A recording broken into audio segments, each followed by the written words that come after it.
everyone. I hope everyone's doing well. Welcome back or welcome to my lunch break. This is Lunchbreak Chronicles number 10. I am so excited that I made it to number 10. What I'm having today is spinach, cucumber, and avocado salad and a pineapple juice. I already kind of started. Y'all, Lunchbreak Chronicles number 10. I'm about to have a party. What I'm going to talk about today is I used to be engaged.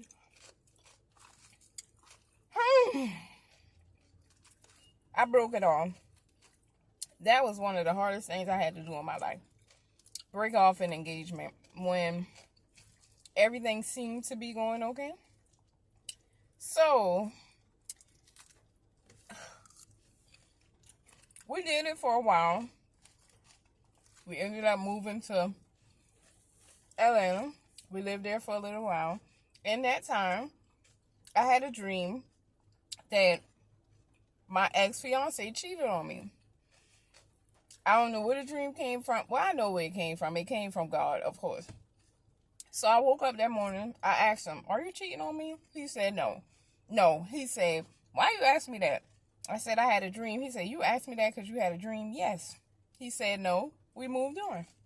Well, probably within a month's time, he had his computer, I don't know if I didn't go in there to search his things, but he had it open. And I don't know if I was using it to get on the internet and it was open. So, of course, I saw what I saw. And I don't know how long it had been going on, but when I asked if he was cheating, it was definitely going on at that time. Well, the person ended up being his kid's mom, someone he had 2 kids with prior to meeting me. And y'all, it broke my heart. I was so hurt. We had gone through a few things, but I just never in a million years thought he would have done anything like that.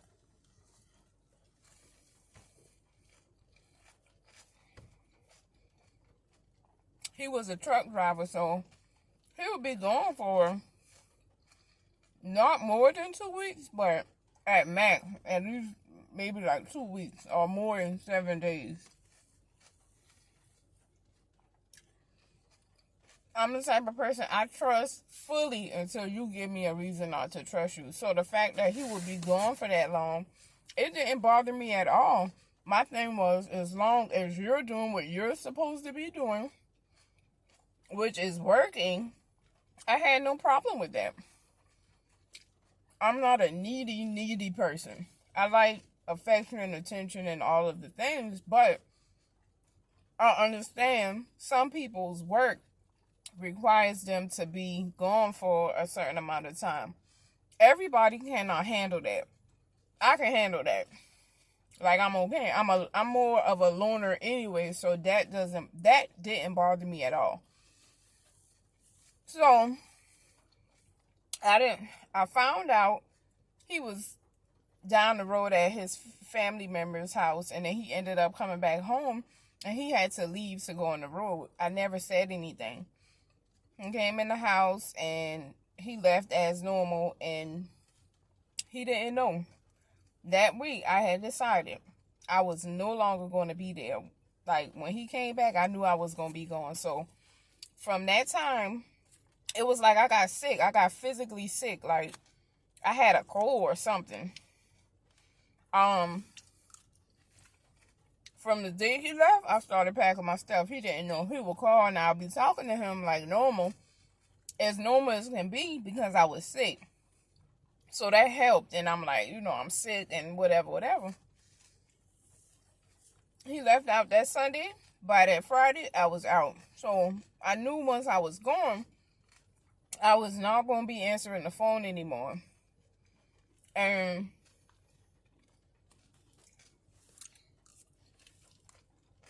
we were supposed to be coming back to our hometown in South Carolina, because I think it was like a holiday weekend or something. So it was supposed to be a big cookout at his family member's house. Well, y'all, a mosquito is in here. And it done bit me up. Anyway, we were supposed to be going. And I just stopped answering the phone. So, of course, he's getting his family to call me. Like, what's going on? So, when I finally talked to one of his cousins, I don't know if I was already gone or what, but I told her, like, I'm not coming there. I knew he was cheating on me, and that's that. He wanted to talk. So, that made him feel uneasy. So, he drove to Atlanta.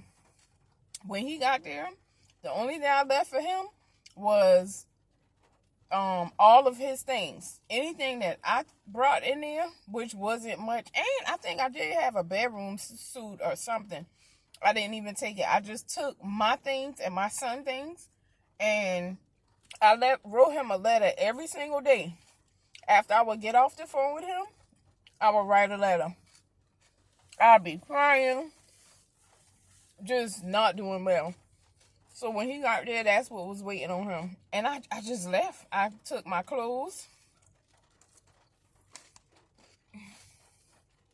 my son and my son's things.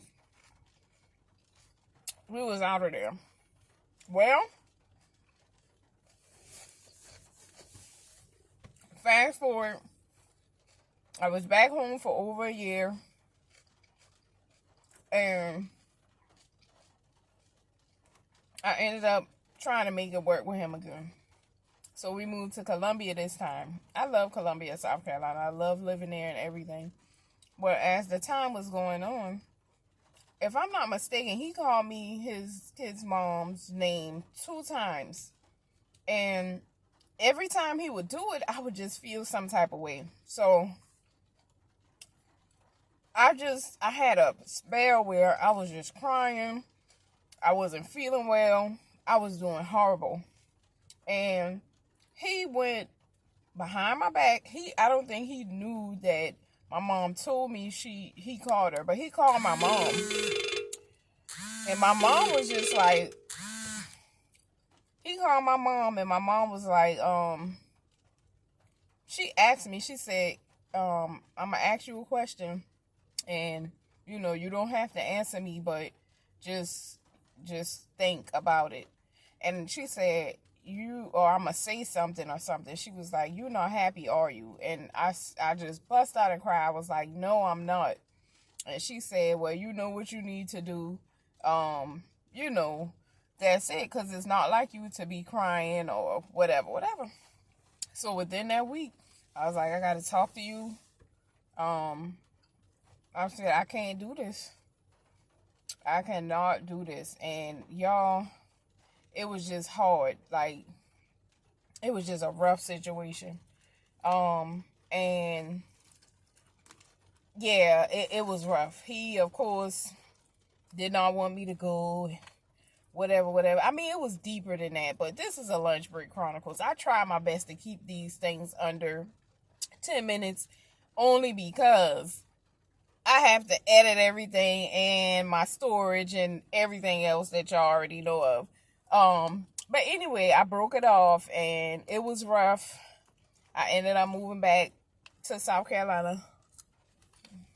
I already was in South Carolina.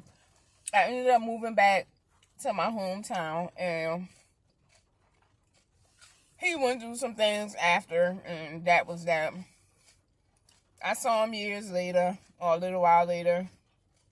I talked to him for a little while, but it was a rough situation, like me talking to him again and whatever, but I knew it wasn't going to work because of some things that I haven't shared on here, or maybe hopefully one day I'll be able to go more in depth on the situation, but right now I really don't feel like it. That's just a little Lunchbreak Chronicles. So my thing is this: if you guys are with someone and you know that it ain't working, you're not happy, don't feel like it's the end of the world if you have to break it off or leave that person. And if you gotta pick yourself over someone else, it is okay. Like, don't put someone else's feelings over yours. And I feel like I stayed as long as I did because I was putting his feelings over mine, knowing that I wasn't going to be able to be happy or make it work with someone who cheated on me. And how I know that is because cheating is my deal breaker. And before we even moved and everything, I told him that's the one thing I'm not going, that's unforgivable to me, or it's a deal breaker. I'm not even going to say it's unforgivable. I'm going to forgive you, but I'll never be able to move on from that. Like, I'll never be able to get past it or feel like, you know, I can trust you again because I trust you so much fully. And I told him, I said, if you ever cheated on me, I would leave and you would never knew I was there. And that's how I left. I didn't tear anything up. I vacuumed, I cleaned. Everything was just together, but I was out. So it was like I was never there.